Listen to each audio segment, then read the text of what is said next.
Caião, você fala que não acredita em predestinação, mas acredita na separação do joio e do trigo. Não é contraditório isso? Não, não acredito mesmo, porque a predestinação diz, especialmente a predestinação que vem sendo pregada hoje aí nas igrejas, essa predestinação do calvinismo fatalista, diz que Jesus só morreu pelos salvos. Ele não morreu pelo mundo inteiro. Aliás, ele não precisava nem ter morrido.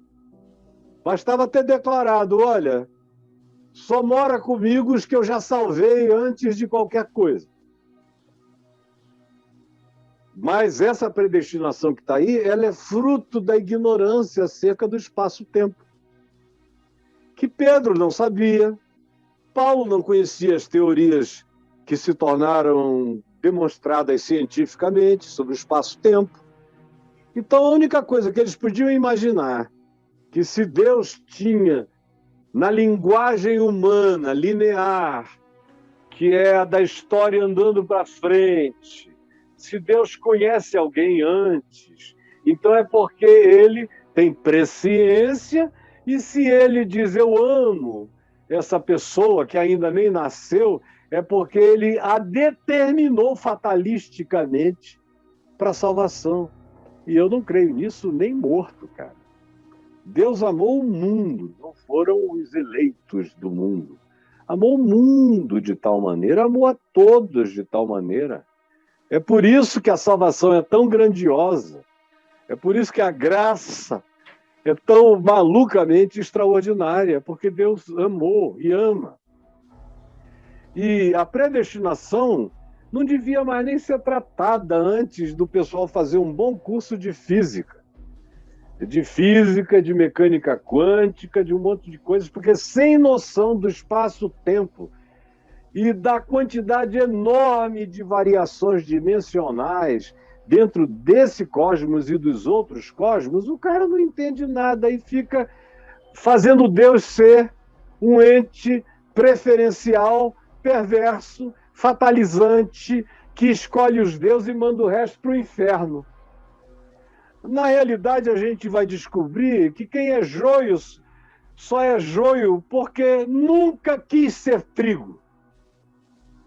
E quem é trigo porque não teve vergonha de frutificar o amor de Deus. No fim de tudo, se vai concluir com uma simplicidade enorme. E aí fica esse garoto, ao invés de encher o coração dele de certeza, de fé, de alegria, de amor, de serviço ao próximo, de anúncio do evangelho, de carinho pela humanidade, ele fica querendo saber sobre predestinação, se não tem uma contradição entre ser joio ou trigo, se existe predestinação. Não, o que existe é uma ignorância filosófica brutal e uma ignorância científica que já não pode ser mais admitida de Einstein para cá. Já tem 100 anos que não dá mais para admitir. Tinha que ser matéria fundamental nos seminários de teologia, tinha que ser física, com todas as suas implicações sobre espaço-tempo e mecânica quântica, para o cara começar a poder aprender teologia. Senão fica nessa pasmaceira pobre e infeliz que eu vejo os teólogos presbiterianos anunciando, que me dá vergonha alheia quando eu vejo. Que tristeza e que vergonha alheia. É muita ignorância, muita falta de consciência científica básica. Ao invés de usarem a ciência para lerem melhor a Bíblia, eles nem leem a Bíblia e nem estudam ciência. Imagina só os ogros que se tornam. Aí vão falar sobre predestinação. Ou sobre livre-arbítrio, como esse garoto sobre quem eu disse, quem dentre vós estiver sem Iago, seja o primeiro que atire pedra, gosta de falar sobre predestinação, não sabe nada de nada do mundo físico, do universo. Coisa alguma. E mais do que isso, outro dia ele estava falando lá, me mandaram sobre livre-arbítrio. Existe ou não existe livre-arbítrio? Aí a pessoa me perguntou, eu falei, depende. Depende. E o livre-arbítrio é relativo.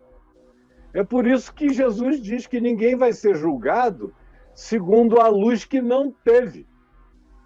Todos seremos julgados só segundo a luz que tivemos. significando dizer que nem todo mundo tem todos os recursos para saber escolher bem.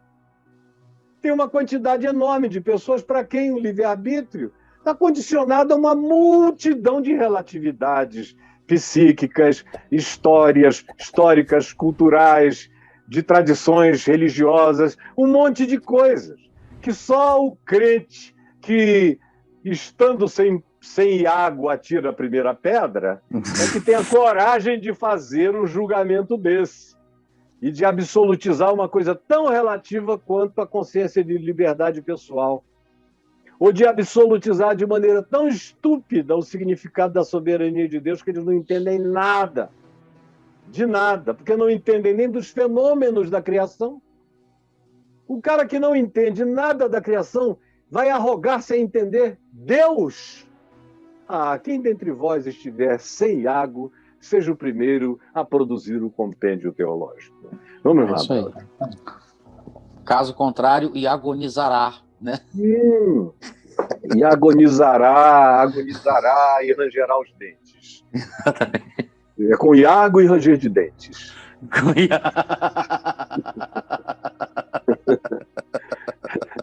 Ai, garotinho. Esse menino é ruim. Brincadeira, menininho, lindo. Ele é bonitinho, mas ele é assim. É esse cara aí que você falou.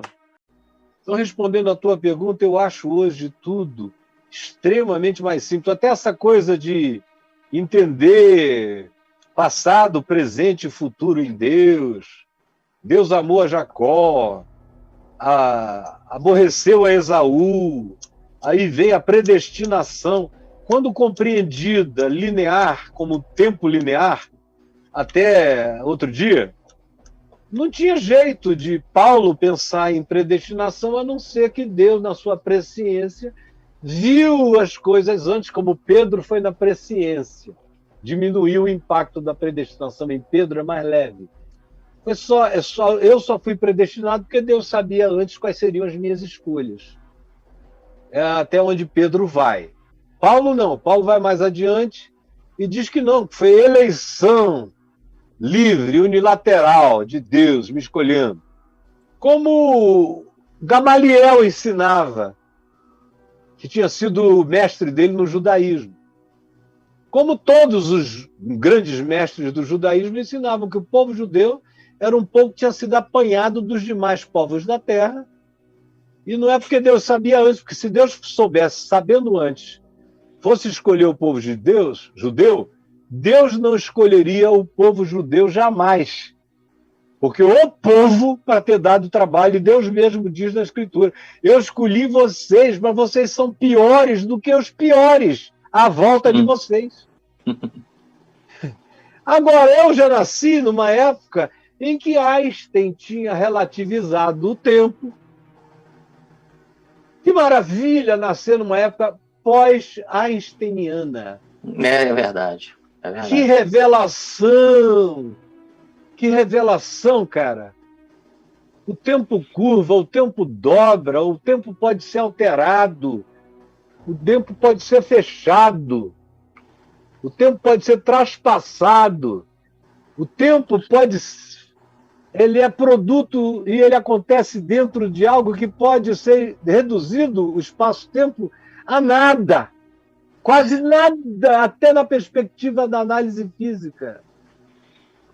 De modo que passado, presente e futuro estão presentes em tudo que a gente chama tempo. Para Deus, só existe passado para mim. Só existe presente para mim.